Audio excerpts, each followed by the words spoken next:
you are the best thing that you can invest in. Your ability, because it's going to pay massive dividends by all the things that you're learning. You're also able to learn from other people. That's going to shortcut your growth curve. And then also growing your network is massive as well. And being able to connect genuinely with different people and just say, hey, how can I provide value for you? How can I do this? How can I do that? I think really building a good connection with different people, it just feels great. Hey there, and welcome to Delusional Big Dreams, Real Stories. I'm your host, Michelle Coyle. I'm here with Aleric Heck. Aleric, please introduce yourself and tell us why you are delusional. So yeah, I'm Aleric, and I built an 8-figure business that I started in my college dorm room, and I scaled it in 5 years to an 8-figure business, from college dorm room to 8-figure business. And I'm happy to share all the things. I'm Definitely so excited to hear about it. I mean, that's crazy. And I think you had told me at one point, right, this was the number 60 fastest growing business in America. Is that right? Did I get that right? Yeah. So we were on the Inc. 5000 list 3 years in a row. And most notably in 2022, we were number 60 fastest growing company in America, number 1 in Austin, Texas, which is pretty crazy. So, yeah. That is crazy. There's a lot of cool shit going on in Austin. So to be the coolest shit in Austin, pretty amazing. Okay, so let's back all the way up, because you were, and again, like, tell me if I'm getting this wrong, please correct me, but you were some kind of like childhood YouTube star. Is that right? Like, how did this all start for you? I started my first YouTube channel, back in 2009. Called AppFind. I was doing tech tutorials, app reviews. I was 12 years old at the time, so I'm 28 now. This was 16 years ago. YouTube was a totally different platform, and I was just teaching people how to use their iPhone for the first time and some of the best apps to download and check out. And yeah, it just started taking off. Lots and lots of people were watching those videos. I ended up releasing a video teaching people how to use, I think it was like the iPhone 4. So one of the early breakout videos that got over 1 million views. Nice. And then I just, kind of kept rolling it from there. So yeah, I started pretty young on the YouTube side.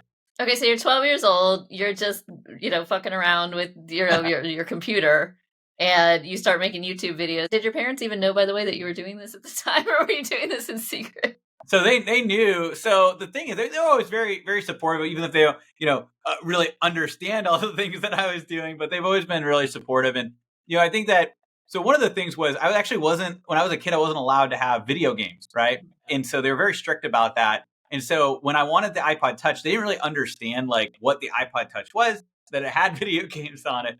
So when they found out that there was games and things, they actually said, well, just make sure that you're being creative with it. And so I'm like, oh, well, I'm going to do these app review videos and game review videos, and maybe like people of today who might do like, kind of gameplay videos of video games or whatever. But like I was doing more app reviews because it was just, mobile app. There were games, there were apps.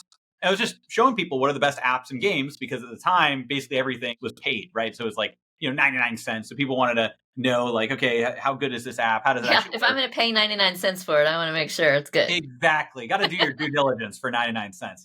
Anyway, so it's kind of funny. But anyways, it kind of created a little market because people were like, oh, what is this app all about? Let me look up this app, and then they would see my videos. So it was a little bit of like SEO, and that's how I was able to, get people to watch the content, and then people started to like the reviews.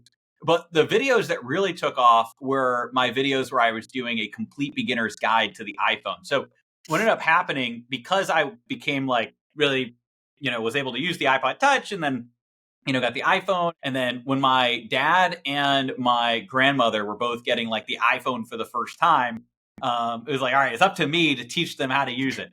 So I'm like, oh, you know what? I'm just going to film a video. So I filmed a 1-hour video, like step by step. Here's how it all works. And then I put it on YouTube, and that video, got over 1 million views. And those are still some of the most popular videos. I've got one of the videos, and it's the iPhone 7 Complete Beginner's Guide. That one video has over 8 million views. Wow. So yeah, and I was ranking for like iPhone tutorial, like terms like that on YouTube. So I it's something it's kind of a cool like fun fact. I've taught millions of people how to use their iPhone, many of which for the first time. So it's kind of a cool thing. It's amazing. So, prior to that one that got 1 million views, like, was this a sort of thing where like all your videos had 50 views and then all of a sudden one got 1 million, or was there like a ramp up, or like when did you know And your parents know it because you were still so young, like, oh, this is really a thing. Like, this is Yeah. serious. Yeah, it's a great question. So it was a ramp up. The early videos, I was just excited to get 100 views or 50 views or 1,000 views on a video that did a little bit better. And, those were kind of the earlier days. I was just doing, app reviews, and I was steadily going. And it took me a few years to get to 1,000 subscribers. It took me a few years to get accepted to the YouTube Partner Program. So it wasn't, until a few years later, I think it was like maybe like 14 or 15, that I actually got into the YouTube Partner Program. I applied a couple times, got denied. This was back when you had to apply. Now anybody, it's like you get to a certain stat, you can just do it. But back then you had to apply. And so when I ended up getting it, I remember, and my parents are always so supportive, but I remember my dad saying, like, because he didn't want my hopes get up a little bit. He's like, yeah, I'll because he had to co-sign it. He's like, I'll co-sign this, but I hope you're probably not going to make much money from this. And I'm like, we'll see. And then, Yeah. and then, Yeah. it starts going. I was a camp counselor at like a Boy Scout camp. So I worked at a Boy Scout camp when I was in high school.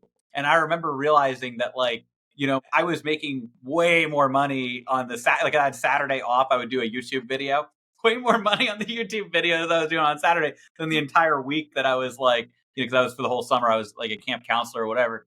And so, but then when I really realized it, that I was actually making good money with this, was my sophomore year of high school. And I was showing a friend my YouTube channel stats. At the time, I was making like 60,000 a year and that was just the ad revenue. I was actually making more money on like sponsorships and stuff. And it's like a sophomore in high school. That's like more money than anybody's ever seen, I know. And so anyways, so I was like showing the stats, and a teacher came over and he's like, what are you doing? And I'm like, oh, I'm just like taking a look at my YouTube channel. And he's like, oh, that can't be right. I'm like, what do you mean? He's like, that says you made like $60,000. And I'm like, oh yeah, look at this. And then I showed him, like, yeah, so you can see like it goes up and down a little bit, but it's like, oh, the ad revenue. And then his face just goes white, and he's like, that's more than I make. And that's when I realized, wait a second, what? Because I didn't really know that. I didn't have the concept of that right. really until that point in time. And that's when I realized, okay, this is actually something, pretty meaningful. So I'm guessing now, and I'm thinking as a parent, right? I'm just like, what would I do if this were my kid? So I'm assuming your parents helped you, put that money away or steward it or whatever, and you weren't blowing it on, a new Ferrari at 16. Yeah, I was. Yes, I was growing my savings account. I had to learn a little bit later to like invest.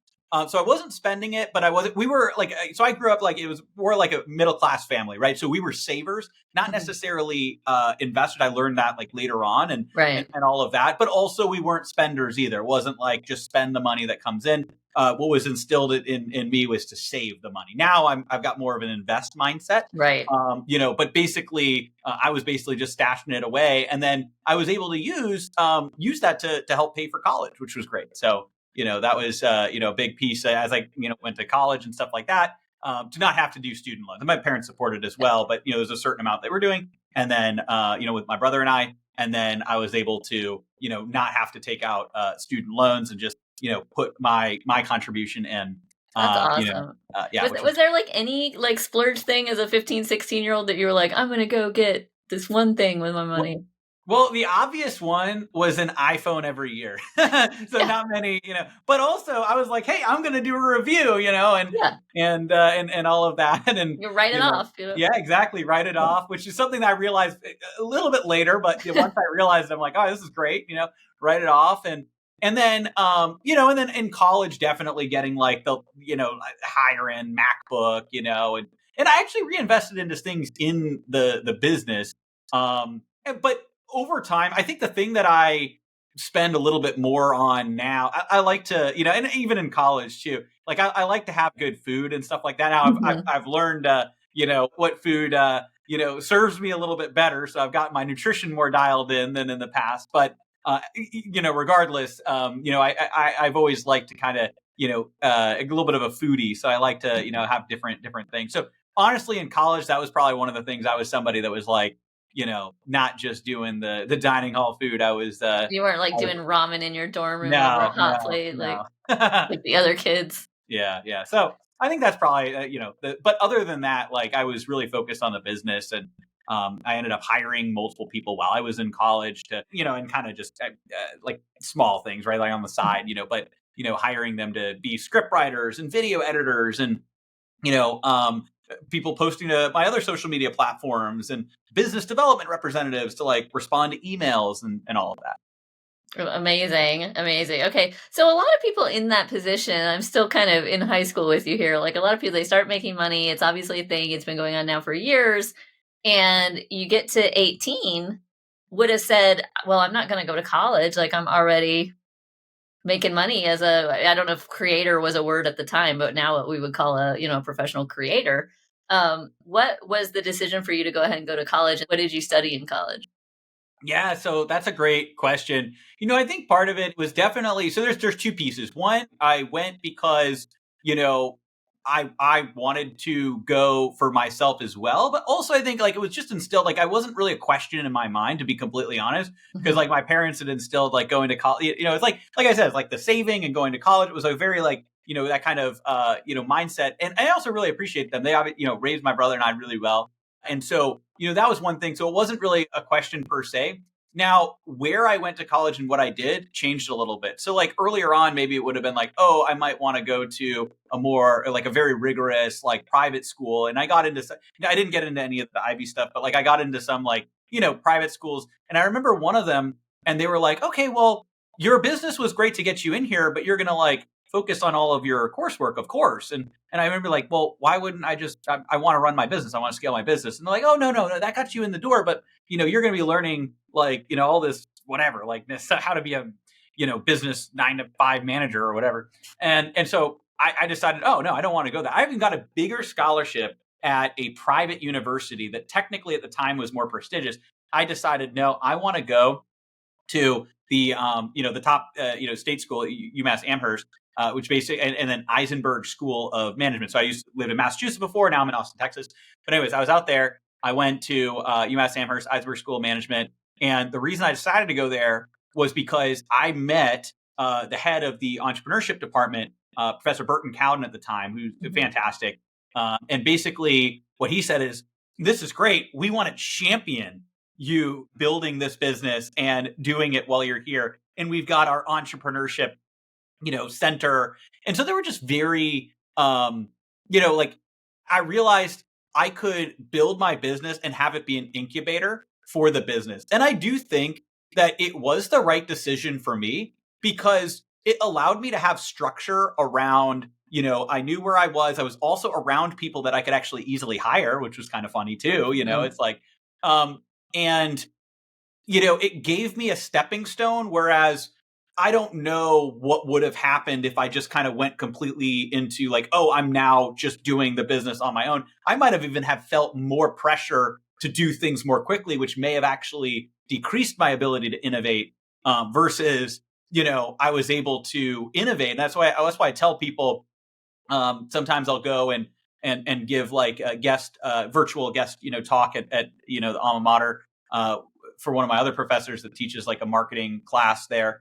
And one of the things I say is when you're in college, it's a great time to start a business because there's no risk, there's no downside. Like you're learning anyways, so just go out and do it. And you don't have to be afraid of failing. You don't have to be afraid of wasting time because you're already there in college anyways. You have some additional time that you can create. And so, yeah, so that's kind of what I ended up doing. And it's kind of funny because later on in college, so early on it was a YouTube channel. Later on, it became my other business that I started from the dorm room and scaled up the AdOutreach with YouTube ads.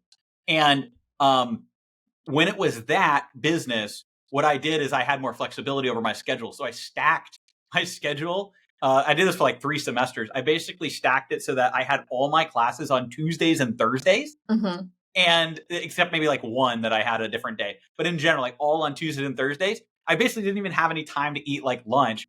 And then I did Monday, Wednesday, Friday. I did client calls and sales calls and stuff for the business. And then Saturday, I did client work for the business. Sunday, I did my coursework and studying. And I just, grinded it out. And there you go. That's some entrepreneurship right there. Now, so did you go on dates? Did you go to parties? Did you do any college kid stuff?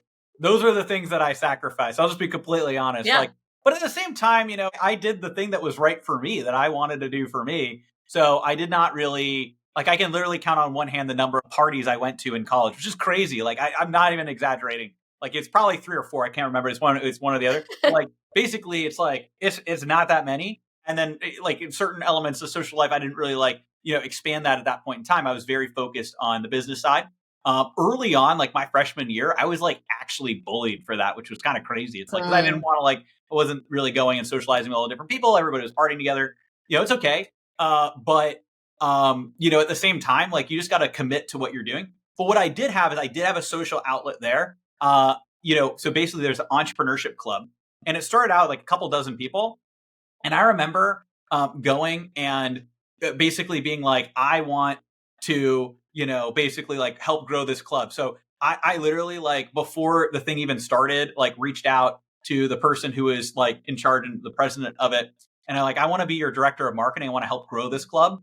And then I became president of the club as a freshman. And we grew it from like a couple dozen people to over 150, people while I was there. Created events to spur more innovation and growth, within, student entrepreneurs. We actually funded some of those businesses with, actual sponsor dollars from alumni donations that came in. And anyways, it was cool. So that was my social kind of scene, was running the entrepreneurship club and making that great. And then I was running my business, and then I was doing my coursework, and there wasn't much time for much else other than that. So those are like the three main things I did while I was in college. That's awesome. And I loved entrepreneurship club. I hung out with the other entrepreneurs in business school, and Red's Burritos, by the way, started by a guy that I went to business school with. That Nice. if you know the frozen burritos, out of that entrepreneurship little group, I get so happy every time I see the Red's burrito truck or see the Red's burritos in the in the freezer. I have always loved entrepreneurship because it is so cool to me. It's like alchemy to me. Like you can just come up with an idea and you could just make something happen. It's like making something out of nothing in a way that, there's not a whole lot of other things in life that kind of compare to it. And for those of you that are into it, that are listening, like you're getting this as you're listening to this, you're like, yeah, it's like a drug. Like you get into it, right? And I identify with what you're saying, because it's so easy to just, that's my drug. That's what I'm doing, man. I'm getting high on like what I'm building. And it's just so fucking cool to see your dreams come to life that way. So you're getting these amazing results now. So you're starting this new business, the ad business, from the dorm room, scaling it. You said 8 figures in 5 years. So again, how fast did that take off? Like what happened in the first year? Yeah. So basically, the way that business started was I had all these apps that were sponsoring my YouTube channel. So we became like one of the largest app review channels. So now it's got over 600,000 subscribers. I actually have somebody that I hired, a long-term friend and fellow, tech enthusiast, this guy Justin, who still posts videos on the channel. So it's still going strong. There have been weekly videos on that channel for maybe not the whole 16 years, but definitely for over a decade. It's been basically like every week, on that channel. And so no longer me for the last, few years here or whatever, or a little bit more than that. But basically, I had that channel. And I was getting all these app developers. I read the 4-Hour Work Week, so I pulled myself out of the day-to-day of the business. So, like a lot of people, but I'm one of the, us entrepreneurs that it's like, all right, I want to pull myself out, not to go sit on a beach, but to build my next business. Yeah, so, exactly. I had all of these, apps reaching out, and they would promote on the channel. They'd get a bunch of downloads, like, this is awesome. But then that would be that. Well, one day, one of the apps, they did a promotion. They got a bunch of downloads. They say, this is great. Can we pay you again to post that same video next week? We want to double our results. And you and I both know you can't just post the same video then next week and double the results. Yeah. Like, it doesn't work like that. But I said, well, what if we take this video and we run an ad on YouTube? And so take the video, run an ad on YouTube, and then they get thousands more downloads. So now they're excited. So they tell their friend, and then I do it, with another app. And then there was a performance marketing company that caught wind of this, and they're like, oh, this is amazing. Can you do it for this big brand? So then I'm like, sure, of course. They're like, name your price. And it's like, oh, this, and then they're like, done. I'm like, okay. And then I jump in, I do that. They call me up. And after the results of the promotion were so good, call me up. They're like, Aleric, we want you to drop out of college, fly out to Silicon Valley, join our team. And I turn it down. I say, I want to build this myself. And again, it's another opportunity, like, to potentially like step out of that. But I wanted to, instead of being the knight in somebody else's castle, I want to be the king of my own castle. I want to build this myself. And so that's what I was able to do, was basically build my own, business from there. And I, created AdOutreach. Originally, it was YouTube ads for mobile apps. So I just tapped my network and reached out to all the different apps that I was already working with, and I ran YouTube ads to promote those apps. I also did some YouTube ads for like affiliate offers at one point as well. And then I wanted to get in and ramp up and work with even bigger clients, and also kind of build the foundation for how the business was going to go from there. And that's when I went to HubSpot inbound in 2016. And I had started this, the business for my college dorm room, right? So like, so I went to HubSpot inbound, and that's when I, signed up for ClickFunnels. I saw the ClickFunnels booth. I was like, wait a second, people are building funnels and they're running ads to funnels. This sounds great. So I joined my first mastermind.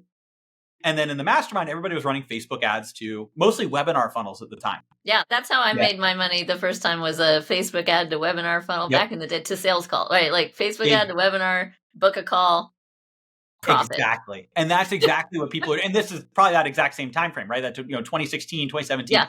And so I joined the mastermind. I learned how to build a webinar for myself. I set up a webinar originally aimed towards app developers, like, hey, we can promote your app with, our YouTube ads to mobile app strategy. And I, of course, run YouTube ads to my webinar.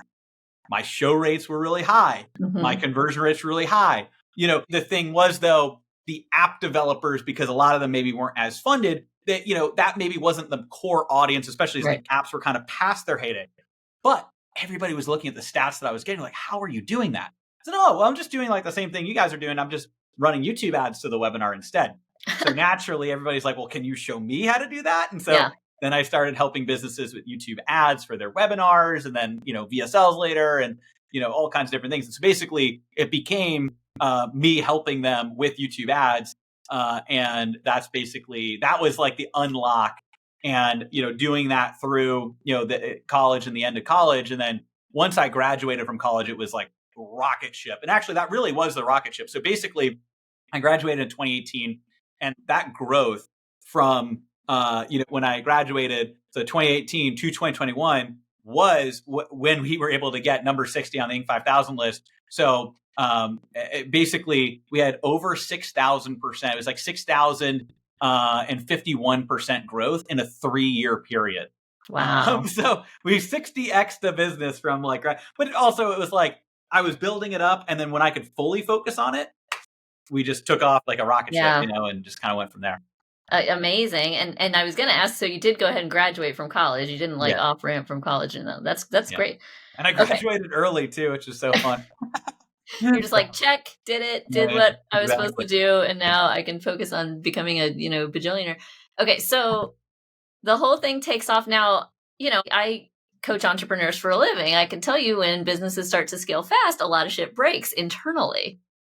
That's why it's so hard to do, right? Like, there's two kind of constraints. Like, there's the external constraint of, do we have enough clients and money coming into the business, or customers, or whatever, the whole marketing thing, the thing that you're the expert at. Then there's the internal, like, are we, do we have the people, the systems, and a lot of people do really well at the first one, and they have the clients and they have the work coming in, but the business breaks on the inside, or the founder breaks, as a person. How did you manage all that, having not had any business background or ever having done this before, to have something grow that fast? How did you sustain it?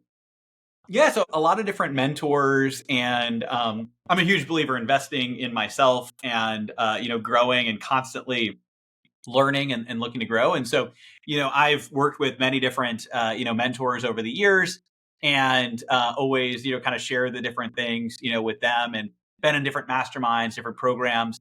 And also there's a grit, right? Like, it's, obviously Angela Duckworth talks about that in her book, and in her TED Talk, her famous TED Talk. But really, I think that's a big part of it too, is, not everything is always like super rosy. So, it's like, obviously we talk about big growth, but, challenges happen as you grow and you do different things. I also think that, like, you have to be prepared to pivot or make changes or shifts. So, like, one of the biggest mistakes that I made was really scaling things off of a one-off. model of like high ticket, like we're going to teach you Right. how to do this, implement this. So the big shift that we made a few years ago is we actually slowed down growth purposely to be able to retool how we deliver to our clients to make it a longer term opportunity for us and for our clients. So actually, it's better for our clients and better for us because now we built it into more of a recurring revenue model. So there's still the upfront of getting things launched, but now there's a lot more that we're able to do, not just the ongoing YouTube ad support and being on the cutting edge. So there's things like AI with, in these days, right, like Google VO3, right, like by our clients working with us consistently, we have multiple new playbooks coming out every single month on the latest strategies, mostly around video marketing, but also we'll bring in other, guest experts. So there's kind of that mastermind effect. But then the other thing is we're constantly innovating. We're showing them exactly what to do. We're supporting them with that. And we also have other things we can support with. So YouTube ads are bread and butter, but we also have a full, robust YouTube channel growth strategy. So we've really built that. I know we've even been talking about that as well. It's like we have a really robust YouTube channel growth strategy with in-feed ads that not a lot of people talk about, which you actually use ads to grow a YouTube channel that appear in search results, suggested videos in the home feed. And so now we can help people grow a channel faster than really people even thought was possible. A lot of people are like, oh, you just put the videos up and hope that they're going to get views. Well, if you have the right title, the right video content, because now AI is watching the content. People don't realize that your video is really important with the algorithm. People think like, oh, the video is just kind of its own thing. It's all about the title and the thumbnail. And yes, those are really big. The thumbnail is really important, but your content's also important because AI is watching and listening to your content now. And also seeing how long people watch it, so what the retention rate is. So there's a lot of different factors. So anyways, so we've gotten really good at also understanding how to grow a YouTube channel, but also how to supercharge it with ads. Because if people are already searching for the types of things that you have, well, wait a second, you could just pay to get to the top of those YouTube search results or in the home feed of somebody who might be interested or as a suggested video alongside other podcasts. And all of a sudden they're watching your content and now they come into your world. And then maybe they're watching a little bit of that and then you can retarget them with an ad to book a call.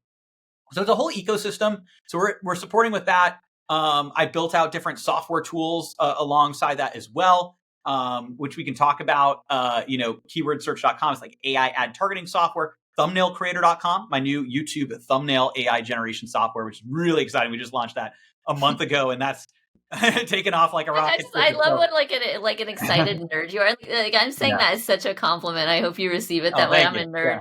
I love nerds and I love people who are passionate about what they do. And it's like, as you talk about it, like you're still so passionate about it.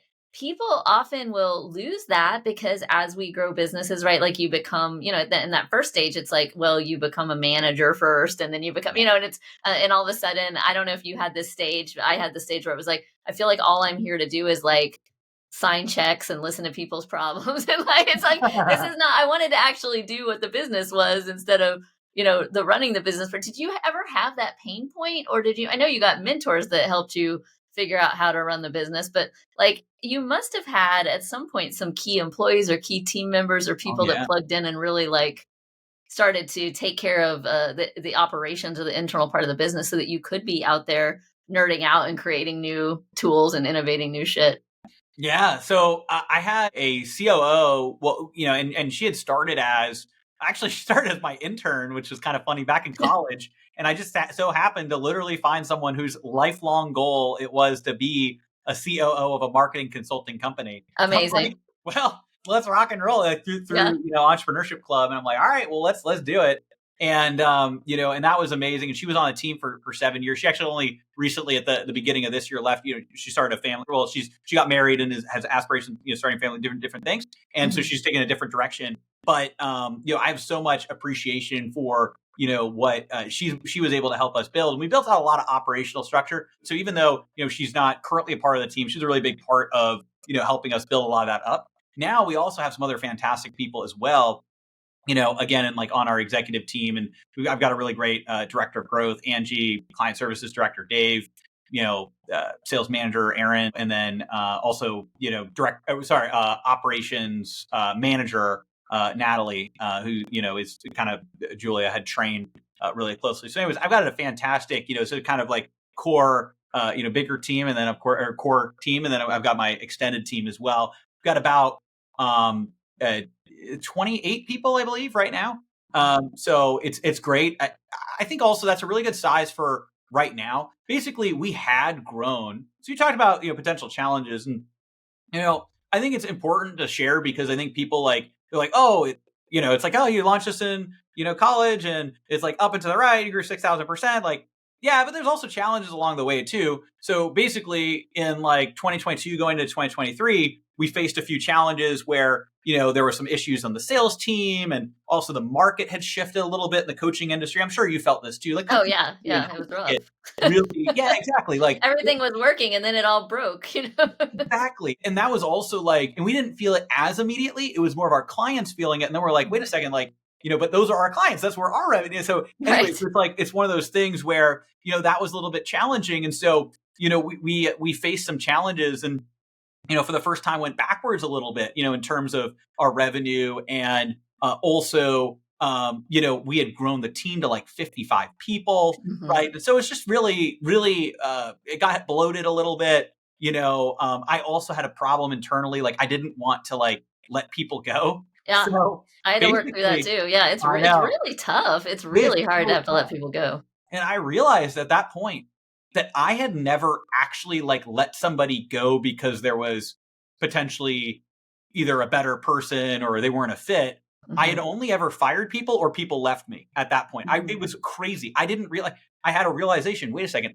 Literally had not let people go. I had scaled up the number 65. It's like, and I didn't really have that experience of letting people go because either they weren't necessary anymore, or there's somebody else who could do a better job, or it just wasn't the best fit, or we outgrew them, or they wanted a promotion. Like I was also giving people promotions that they wanted that maybe they shouldn't have gotten, but they were there on the team for a while. So Yep. it's like, oh, let's, and I used to also be somebody that didn't really I didn't, because I'm an entrepreneur, right? I don't care about titles, but I Yeah. realized, so that was one of my big mistakes. So we're getting a couple different things, but it's kind of crazy. It's so funny. You can give somebody, if you give somebody a title, I used to be like, oh yeah, just give them the title. Who cares? Sure. I'm not saying Great. but it's Yeah. just, obviously I had a COO, and Julia did a better job with that. But now I realize, well, wait a second. And obviously I wasn't just giving them out, but somebody's like, I want this, title, and I'll even do it without a raise or whatever, or I want a raise in this title, and we're going to give them a raise anyways. So we increase their title, or whatever. So there's some of these situations that came up. And the problem though, is if that changes the responsibility, you end up getting middle management, which if you look at any of management books, you also look at all the companies, who are the people, when they do layoffs, right? And by the way, I'm not talking about the ones that are going and maybe, harming people that have been there for a super long time. What I'm talking about is the ones that actually do real, good pruning that they need to do. They always go for the people that were kind of, maybe they shouldn't have been promoted. They're the Right. middle management, the people that are in between. And what I realized is I don't want middle management. Right. Like I have my executives that are focused at a high level, and I've got my executors, and middle management just creates so much bloat. It's like, wait, so my executive's going to talk to this person, who's then going to talk to this person. What is this person actually doing? Right. So, and the problem is, you promote your best people on the front lines to Mhm. that middle management position, and then everything is passing through them, and then they also want to feel like they're important, so they almost even create problems to solve. So it just, it's like a whole thing. So anyways, we're getting into a little bit of a management talk, but those are the types of things that I didn't know and didn't Yeah. realize. And so now we've got a more lean and efficient team. We've also got more of a recurring revenue structure. So two of the big problems, mistakes that I've learned from, was the middle management, and then also recurring revenue.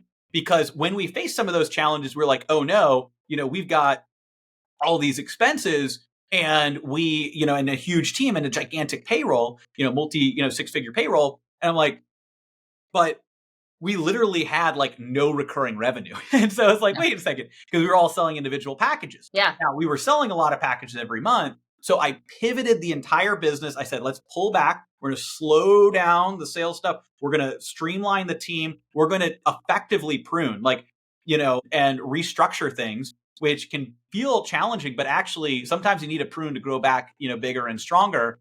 That was a huge learning lesson for me. And we did that, and immediately, the business became more healthy, and, had more recurring revenue, and, and then you basically build that out, and then you now have more room to innovate and more room to grow. And now we're back on a new, growth trajectory, but also growing recurring revenue, which is really exciting. And so we basically just changed a lot of our internal metrics to focus more on, how can we add to our net recurring revenue growth per month versus how can we add to our top line revenue, which, so shifting that metric was a big focus for us. Well, and a huge part of that change, and hopefully you're all interested in entrepreneurship, listeners, because we're getting a little bit nerdy and in the weeds about it. Yeah. But a big part of that change is shifting focus sometimes from sales to client service, right? Client retention, making sure we're doing a kick-ass job, because it is it's a lot easier to just keep a client than to go find a new one, right? Exactly. And here's the other big lesson from that. Also, client experience. Because I've always prided myself and with our team in, delivering great results for our clients, and, and I'll let that speak for ourselves, but, we've got, all these testimonials, case studies, all these different things. And, and so we'll go in, we'll help people use YouTube ads or build a YouTube channel. They'll do X, Y, and Z. And we'll go above and beyond. Here's the thing that when I uncovered though, is that's great, but it's not just results alone that have people retain. There's a couple of other factors. One is, what can you do for me tomorrow? Which I knew that one, but I hadn't really focused as much on it, which is, let's add a YouTube channel growth. We also now have a meta ad support person. It's like, okay, obviously I kind of built a brand around YouTube ads, versus Facebook ads. However, some people, when they master YouTube, they might be running meta and they want to get that better, or they might have just started with me with YouTube, but now they want to do meta. It's like, well, let's not have them leave. Let's just hire somebody to do that as well. And omnipresent retargeting. And so basically, how can we retain people with that? But the other one, was what was invisible that I didn't realize. The thing that I didn't realize was client experience. So, obviously we always want to deliver really well, but if clients don't feel like you're almost like their friend and they're like trusted advisor, you could get them all the best results in the world and also promise like, hey, here's other things we can do for you. But if they don't have a relationship with the person actually working with them, then, the next shiny object comes along and it's like, hey, actually I want to go over there to that shiny object. Yeah. It's a lot harder to cancel a relationship than it is to cancel a service. So we shifted from more of a service-based, let's over deliver on the service side mentality to, yes, let's do that. And let's also build a real lasting relationship with our clients as well. And that was a big missing piece for me that I didn't realize, because I thought it was all just about the results, but it's not. It's also about the relationship that you build and people feeling seen and heard. Oh, it's all about relationships. And so you and I met in a mastermindy kind of a situation, right? Because again, all about relationships. And you started to allude to this, but like at a certain point during all this, you got into some rooms with some other entrepreneurs. You got into some mentorship stuff. You got into some mastermind stuff. And that's when you learned about, hey, maybe I shouldn't just throw all my money into a checking account or a savings account. Maybe I should invest it in some stuff. Or what? Tell me about that experience. And you said too, you've been a big believer in reinvesting or investing in yourself to grow. How pivotal was it for you to be in those mastermind rooms or to learn from other entrepreneurs? Absolutely pivotal. I think like that the thing is, you are the best thing that you can invest in, right? Your ability, because it's going to pay massive dividends by all the things that you're learning. You're also able to learn from other people. That's going to shortcut, your growth curve. And then also growing your network is massive as well. And being able to connect genuinely with different people and, and just say, hey, how can I provide value for you? How can I do this? How can I do that? I think really building a good, connection with different people, because, ultimately, first of all, it just feels great, but also it's going to create massive abundance long term, because you have all of these people that you've supported and you've worked with and you've helped, or not even worked with, but like just supported just in general. Like, hey, like I've got a question about this. Oh yeah, let me answer that. Or let's hop on a podcast. Or let's do this or let's do that, and then that way, there's going to be some opportunity down the line. It's like, paying it forward is really good. It's a great, you can't really track it, but I think that's really valuable. So there's two different things. There's the element of a mastermind where you're learning the latest principles and concepts. Some masterminds come with mentors, not all of them, but some come with, like maybe the person who's running the mastermind is a mentor, or you'll find a mentor in there. And sometimes you have separate mentor relationships. And then, and then you also have all the people that you meet and you learn from and you can support. and, and you're building meaningful connections and friendships, with other great people. So I think there's so many amazing things, and I'm a huge believer in it. I am, simultaneously in like 5 masterminds all at the same time, which is great, which is a lot. And I also have to, it's a balance because I also got to be here to grow the business. Mhm. So I've overdone it in both ways. I've overdone it where I've gotten in too many masterminds. and then I've also overdone it where, not like, or I've also had a season where I focused really much on the business and kind of, I had a 6-month period when I was retooling some of those things where I was like, I basically went to like 2 masterminds in that period of time. However, now, I'm going to events, probably, probably a couple times a month to different things. I get invited to speak a lot of events, so it's not just masterminds I'm in. Mm-hmm. But I've also figured out a way to go, but also to get all the work I need to get done. And I used to be kind of like not really all or nothing, but I used to be like, oh, I'm at this event. I need to be all in on this event. And when I'm in the room, I am all in. And there are some events where it's like, I'm not missing a minute of it. But also there's other events, right? Especially ones that have, just a collection of people. Maybe I've kind of heard these things before where I can, do my thing and then be there and speak and then, go back and forth. So, I think there's a balance that you can strike with it. Yeah, absolutely. And I've gone back and forth that too. Is like, do I spend some time back in the hotel room doing some work and miss out on talking to some folks just so I can keep up? Or do I go all in while I'm there and build the relationships? I tend to kind of take that tack more of the like, just go all in while I'm there and build the relationships. But that does have me busting ass on the front and back end of every event, like trying to make sure that I can create that space. So I appreciate that you can balance that. Yeah. But these relationships are so important. What has it taught you, not just about business, but let's say about life, to be around all these people? I think that the big thing, like, it also confirms something that, and I was also like, raised with this too, especially, like there is just so much amazing gifts that every single person has. And that's what I love, like looking for is like, what are the amazing gifts? Like, like you have so many amazing gifts, right? And so it's like, what are the different gifts that people have? And, and just being genuinely curious and, hearing more about them, which actually, like, why like the podcast format is so cool as well, because you can kind of jump on and have conversations.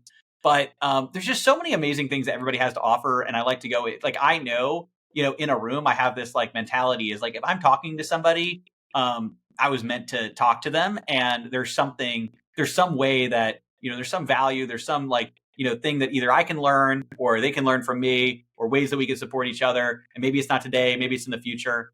I think in the past I used to, like early on, and I think a lot of people feel this, by the way, is they kind of feel either one of two things. They either feel kind of almost overwhelmed. There's so many people to talk with and they can't possibly talk with everybody. Or they kind of feel like, oh, do I have to like decide like, oh, I want to, I'm like, I'm going to go just like, I actually just like to go into the flow of it. And just who I'm sitting with, I was meant to sit with these people. I'm going to have a great conversation. I'm going to support them any way I can. I'm going to learn things from them, and honestly, that approach has just really helped me, really just fully get the most out of every mastermind. I don't, worry about, okay, where am I going to sit? Who am I going to sit next? Like, no. And you're not trying to like get to the most important person or whatever. Like, cause like, and there's always somebody in there that's like, who's the most important person I can talk to, or who's got the most followers, or who makes the most money, or whatever. And nobody likes that guy, like you don't want to be that guy. Exactly. And so people don't know, like, you give the benefit of the doubt, like the early on, like they might be going to their first like mastermind or whatever, or they might know, it depends. But like, I think that's the thing. It's just the flow of a mastermind is just so great. And I think there's so many amazing collisions and people that you'll meet. And like, yeah, I mean, there's not, and I genuinely mean, it's like, there's not a single person, that I've met at one of these masterminds that like, I didn't at least learn something, something from, or, been able to support, it's like, yeah, it's one of those things. There's always something that you can learn from different people and, or give to different people. Yeah. There's nobody you ever met that we were like, that guy was a total waste of my time. Next. I mean, the thing is, you might meet people that you don't align with, but I think you can learn from those people as well. It may even be, all right, well, I don't want to put myself out there that way. Or it could be, I don't really like this element of them, but they're actually pretty smart in this. There's a reason they're in the room. So it's like, I think there's things you can learn from everybody. I absolutely agree. I think that's a fantastic attitude. So there are people listening to this that have a big idea or a big dream, but they've got stuff getting in the way, whether it's fear, whether it's other people telling them that what they can and can't do or should or shouldn't do, or just that they're, their self confidence maybe isn't there. What would you say to somebody that's got a big dream in their head but just is stuck? Yeah. So I think the big thing that I would say is the entrepreneur's mindset is you win or you learn, right? So, Mhm. and learning is winning. It's one of those things where when you go out and actually take action, then you're either going to have one of two outcomes. Either you're going to be successful and you win and you see that success, and then you can double down on that, do more of it, or it might not be as successful as you want. But instead of thinking of that as a failure, you got to flip it on its head. It's a learning lesson Mhm. because that's going to show you, hey, this didn't work. So let's not try that again. Let's try something else, or let's change it a little bit or tweak it. Or usually it's not that it completely didn't work. This part didn't work. This part did. Let's cut the part that didn't, take the part that did. How can we Mhm. tweak it, change it, and iterate it? And we're learning from that. There's these learning lessons that stack and allow us to build bigger wins. So that's the real thing. Is like we can actually, okay, how can we learn from this to create even bigger wins?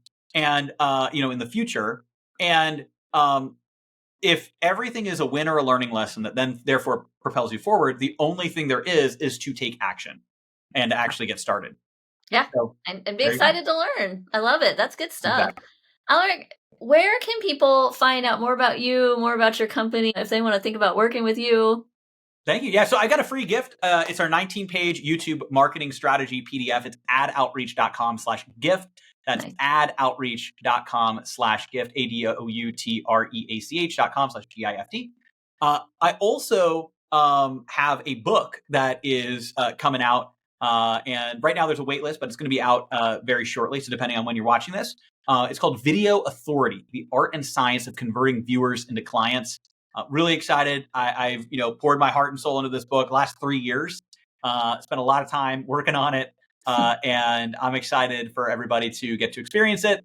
And you can go to videoauthoritybook.com and sign up to get an early access discounted copy of that book. And then also I've got my software company. Sorry, not trying to shout out No, too go many for it. things, but I mentioned them earlier. So keywordsearch.com, AI ad targeting, and thumbnailcreator.com, the YouTube thumbnail AI generator. So many goodies. Thank you so much, Alaric. And if you love the Delusional podcast, please follow us at the Delusional Pod on all platforms. And you can follow me personally at Michelle to Scale. And tell your friends about this. These are cool stories with cool people. So we want to get the word out. We want to share this as much as possible and just get inspiration out in the world. That's what we really need right now. We love you guys. Thank you so much for watching and listening. Alaric Heck, thank you so much for being on Delusional today. Thanks for having me. Everybody, we'll talk to you next time.